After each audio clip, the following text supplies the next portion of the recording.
అద్భుతమైన శస్త్రచికిత్స చేసి ఒక రేర్ డిసీజ్ నుంచి ఒక మహిళని కాపాడారు. ఈ మహిళ బందర్ నుంచి వచ్చింది, నాంచారమ్మ అని.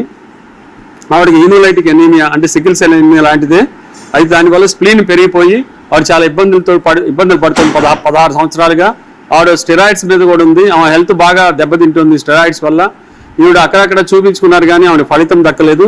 ఈ మధ్యకాలంలో గాల్ బ్లాడర్ స్టోన్స్ కూడా వచ్చి మన గవర్నమెంట్ జనరల్ హాస్పిటల్కి రావటము, మన కిరణ్ కుమార్ గారిని కలవటము, వారు ఈవిని బాగా ఎగ్జామిన్ చేసి ఇలాంటి కేసులు ఇంతకుముందు 3-4 నేను చేసి ఉన్నాను, ఈవిడికి మనం సక్సెస్ చేయొచ్చు అనే ఉద్దేశంతో ఆవిడ ధైర్యం చెప్పి భరోసా ఇచ్చి హాస్పిటల్ అడ్మిట్ చేసి లాప్రోస్కోపిక్ ద్వారా ఆ గాల్ బ్లాడర్ని తీయటమే కాకుండా ఆ స్ప్లెనెక్టమీ కూడా చేసి ఆవిడకి ఇక్కడ అత్యాధునికమైన వైద్యం శస్త్రచికిత్స ద్వారా అందించి రూపాయి ఖర్చు లేకుండా ఎన్టీఆర్ వైద్య సేవ ద్వారా